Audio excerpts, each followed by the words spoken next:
Hello everyone, Assalamu alaikum. This is the Khutbah or talk for today. I think it's really important for us as Muslim women to sort of broaden our views on certain things. One of those issues for me is hijab, okay? I no longer wear hijab. I made a decision for myself to stop wearing it on a regular basis, that is. I do wear a cover to pray, which I think is an extremely important thing for us to remember, those of faith, that is. I'm not going to try to argue what is said already in the Quran and what is said in hadiths and other, extra Quranic literature about hijab. I'm going to appeal or talk about a personal experience, not just for me, but also for you. I'd like to preface all this by saying, I am not against hijab. I am not against niqab. I am not against burqas, because I know the important piece is the woman beneath those things.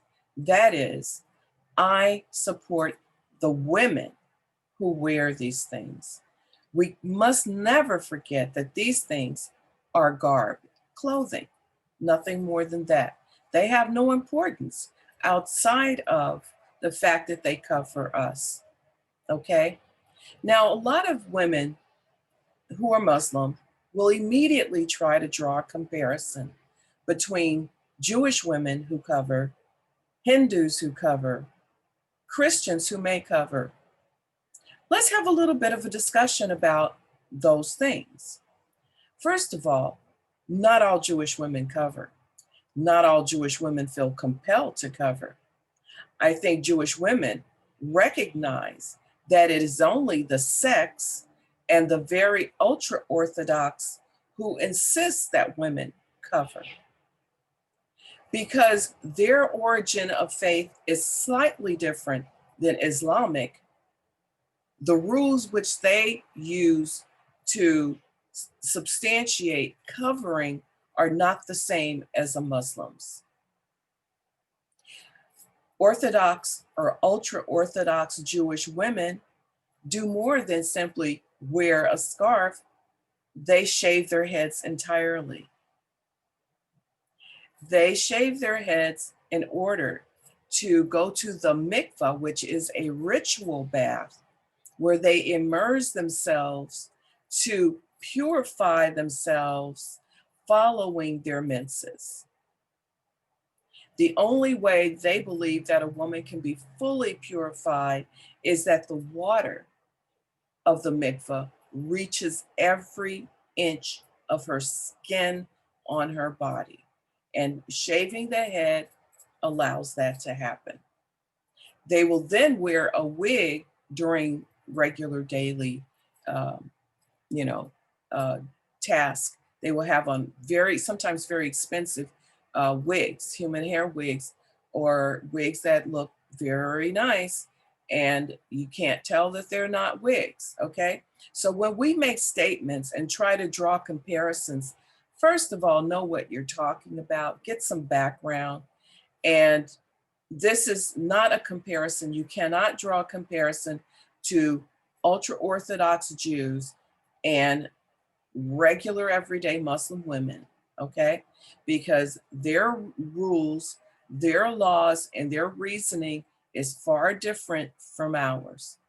Also, many of them follow the cultural rules of where they came from in Russia, Lithuania, Poland, wherever they came from in Eastern Europe, and how they dressed in the 18th century.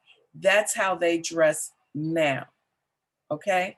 So if women covered their heads in the 18th century in Russia, in the Ukraine, in Poland, they're wearing and carrying over those same ideas and beliefs from there. That's why the men wear the furry hats and the long black coats and things like this. Every Jew does not do this. Okay. Reform Jews, conservative Jews, modern Orthodox Jews do not do these things. So it's only a very small sector of the Jewish population where you find that women have to cover and have to go through all these other rituals. It is not mainstream. It is not an expectation of those Orthodox Jews that those Reform Jews do the same. They actually coexist very well and very peaceably. Okay? Unlike Islam, where people who wear hijab and niqab and burqa look down upon Muslim women who don't. That's where we're missing it, is that we need to coexist peacefully. I wear hijab, I don't wear a hijab, but we can coexist peacefully within the religion and belief systems and support each other. Okay? Now, Hindu women, that's again their culture more so than religion. And it's not something I'm an expert on. I don't believe in discussing things that is not my expertise. But I do know that it is very different than Islam. All Hindu women don't cover, and they are still good Hindus. Most of them will just cover when they do their ritual, and most of them will cover at certain times, but not 24 hours a day. Okay. What about nuns? I often see that people try to equate nuns wearing habits with Muslim women wearing hijab. It is not the same, and it doesn't spring from the same well. Okay. Again, the nun's habit is actually an appropriation of medieval dress. When these convents or these orders were created, there was a way women dressed at the time. And that is what habits look like. Long covering clothing, these things they wear on their head. If you look at any medieval paintings, you'll see that secular women dress pretty much like we see nuns today. If you go back to the 12th century, 11th century, look at how women covered and dressed, it resembles how nuns dress today. There's a thread, a little bit more on nuns, by the way. Nuns enter into orders, and these are religious orders for women, and they take vows. These vows are to Jesus Christ and to serve their church, okay? And to maintain a certain type of life in order to serve more properly. They become brides of Christ. Many of them will wear gold bands in order to, designate that they are spoken for. Their heart, their soul, their bodies are spoken for as brides of Christ. That is not what Muslims do. You cannot compare the two. The habit is a veil. As a bride, okay, it designates marriage status as a bride of Christ. That is not what Muslims do, okay? There is a common thread throughout, and that is modesty. But you see, modesty in the Quran is not just for women, it is for men as well. And yet, there is no costume that is considered Muslim for Muslim men. Yes, some men wear beards and they go, oh, that's Sunnah because the Prophet had a beard. Well, no, the Prophet lived in the 7th century, and it was common for men to have beards if they could grow them in that time period and in that place. So is it Sunnah? You want to copy the Prophet? Do so, okay? But let's be clear. There's no command that you have to. But if you do that out of the love of in your heart and the admiration, then do so, okay? But basically, if we're looking at trying to maintain modesty, let's understand what modesty means. Modesty means the way in which you carry yourself so that people cannot misinterpret your purpose or your desires in a public sphere. That's it. That's it. Because women have always been judged by what they wear, right? Oh, that shirt, that skirt's too short. Oh, that top is way too revealing. Or bottom line is, we're afraid that you're going to attract the opposite sex and that you're going to get unwanted attention from men. Well, why are we so worried about what men think? We shouldn't be, because men should be in control of their own feelings. When have we been responsible for what a man feels, thinks, or does? We've gotten a little far away from the center here, because men, and only men, are responsible for their actions. They're responsible for their feelings. If I, as a woman, am walking down the street and I see a very attractive man, no matter what he's wearing, I'm going to look. And I'm going to be appreciative. And I'm going to thank God. Thank you, God, for making beautiful people. Thank you for making beautiful people to look at. It's wonderful. It's wonderful. Do I go over and attack him? Do I grab on his clothes? No, none of that happens. Why? Because my inner discipline, my inner core as a woman of faith and as a woman says, admire what God has created, but keep walking. Because this man is not responsible for what you think. He's going home to his wife and children. He's going home to his life. Don't disrupt his path. Leave him alone. He's not yours, okay? When we're asked to lower our gaze, we are not asked to walk around like this, because that's ridiculous. No animal even does that. Rather, we are asked to be aware of ourselves. Be aware of what's going on, the script in your head when you're out and when you're looking around. If you're lingering in your looks at people, that's not good, because it makes them uncomfortable. Be aware of your inner voice and inner script. Okay? Lower your gaze only in so much as it protects you from being perceived as a woman who's out disrupting people's lives with your inner desires and thoughts. And they may be as innocent as they can be, but it's what people interpret, okay? So when we're asked to be modest, we're asked to protect ourselves, but not just how we look in our physical bodies, but what people will say about us, okay? And we know people shouldn't gossip, but people do gossip. We know that people shouldn't make up stories, but they do. But they do. We can hope beyond hope that people will stop their gossiping in the mosque, but they won't. They will. There will always be those brothers and those sisters who will use angry words to affect the lives of other people because they themselves are bitter and disappointed. So modesty lies in the heart and not on the head.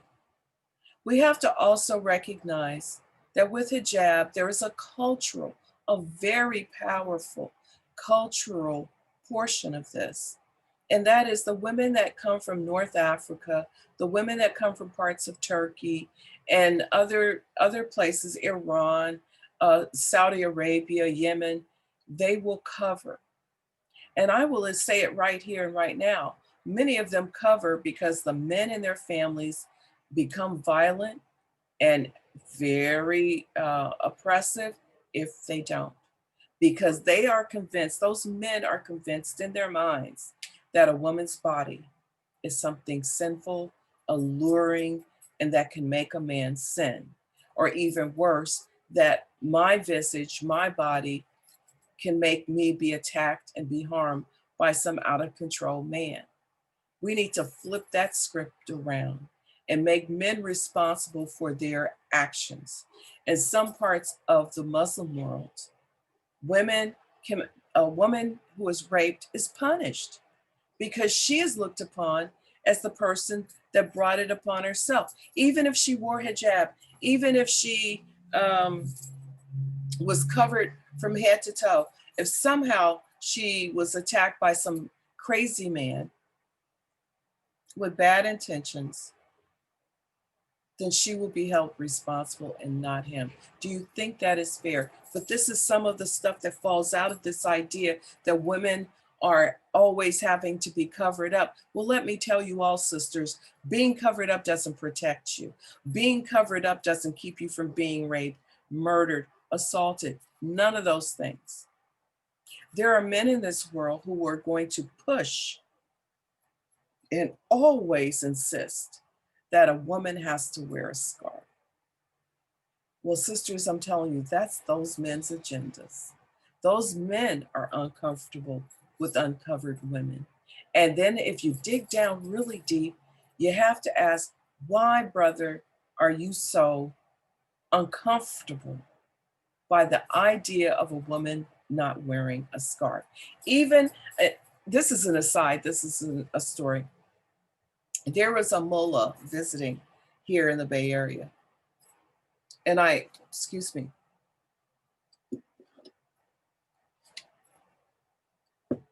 And I got to know him, and he was a wonderful man. You know, not at all like we would assume a lot of mullahs and scholars are. He had a sense of humor. He loved to just sit and chat. He was getting to know the Bay Area, and and we'd have some wonderful discussions. He asked me once, he said, Sister Rabi'a, he says, I was in San Francisco with my family. And as we walked around, we saw a group of naked people. He said it appeared to be a family because there were children, a man and a woman. And he goes, what must you think of these people? Doesn't anybody care that they're naked? I sort of laughed and thought, well, welcome to America. Welcome to freedom of expression. Welcome to true freedom, where people, the good thing about America, and as much as Muslims condemn the West, is that you are held accountable for what you do. So these people are not guilty of anything by walking around without clothing.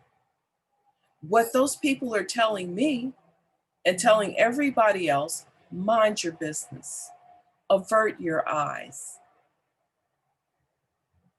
Be mindful of the script in your own head. You see, when we bring it back home where it belongs, these people are not bad. It's what goes on inside us that is bad. Practice your modesty. That is, police your own heart, your own feelings, and what you project out on others. Doesn't it make you uncomfortable or that those people are naked? No, no. I mean, you know, perhaps in some ways, but then I realize I need to control me. If I see a naked man, I will look aside. I don't condemn him. I don't start judging him. I don't judge society. I judge me. I say, avert your eyes, walk in another direction, get your mind on something else. And if I can do those things, then I am truly a woman of faith because I have controlled the one thing that is the hardest of all to control, and that is myself.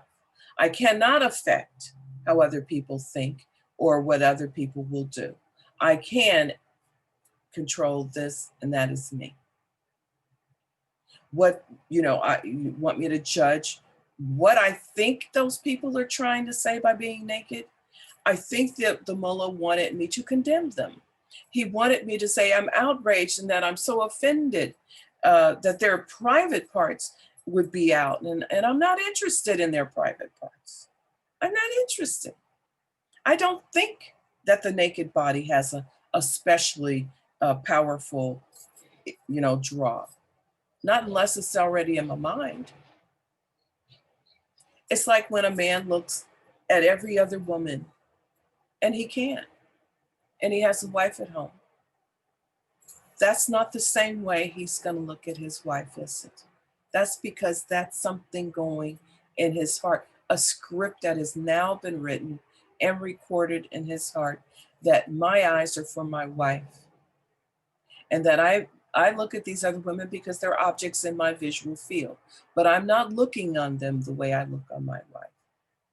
This kind of discipline comes from training yourself to exist in a world where there's always visual interruptions. It may not be naked people. It may be a person that's homeless who looks horrible, who smells bad. It may be a woman who's wearing something that's revealing, but you have to remind yourself, that's her choice. That's her choice. My choice is to look away.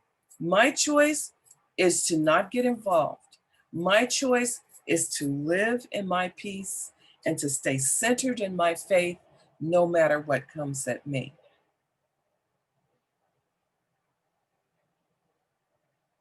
I am not against women who wear hijab. I am for choice. I am for informed wearing of hijab. I am for taking the power of enforcing it from the hands of men and putting it squarely in the hands of women. Every woman should decide that, is that going to be the way I express my love for God? Do you even think about what it means beyond, well, it's in the Quran? No, never. What are you saying by wearing it? I had to take it off to think better. I had to think, when I put this scarf on, what am I saying? What is it about God that is amplified in my being if I have this scarf on? Nothing.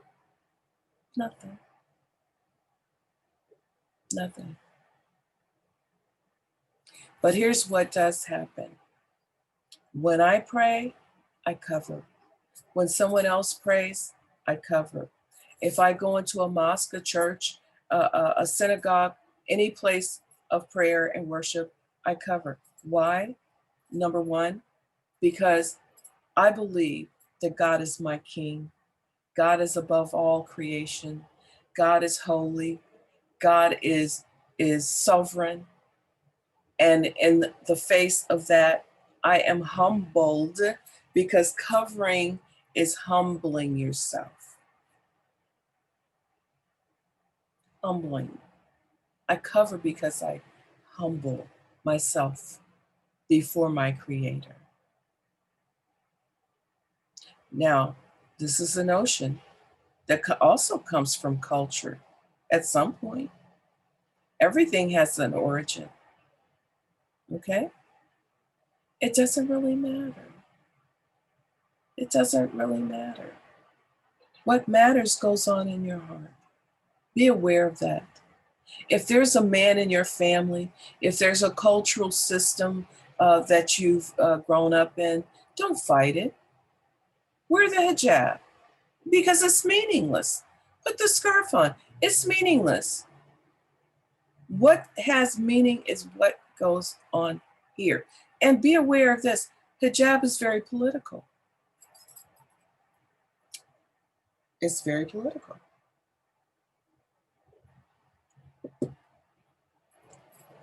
We must be careful. It's symbolic. It's a symbol. I tell my friends, I have a lot of friends that are activists and they want to always support, always support. I said, but be careful what you think you're supporting. It's like, and to symbolize Muslim women, all of us, they always will portray a woman in hijab, like in this picture. This symbolizes all Muslim women. No, it doesn't. It doesn't even symbolize probably a third. The majority of Muslim women don't wear a scarf at all. Practice normalizing our image. Practice normalizing our images. Okay? Let's not get stereotyped as the quiet, meek, with no core, no center, type of woman, okay? We need to be aware of ourselves, self-aware. We need to be aware of the deeper shadings and meanings of what covering is. We cannot correlate what we do as Muslims with what nuns do, with what or ultra-Orthodox Jewish women do, and others. In the same vein, I want to be very clear. I support women who wear hijab. I loved it when I wore it. I did. I felt at peace. But I also knew that there was a moment where I needed to distance myself from it, to find myself and to test myself and to reassure myself and to understand what this really means. There may be a time when I start wearing hijab again, but that'll be my choice. And that's my path and my journey with God, my spiritual path and journey. And it's always on the continuum of up and down, up and down. My love for God never changes, but because I live on this earth, and I'm human, which is flawed, I'm always going to be up and down in my life about where I am spiritually at times. So I wish you all a wonderful new year. And I hope this has answered some questions. Maybe not. Maybe it's opened up some. I don't know. But have a wonderful new year. And I'll talk to you all very, very soon.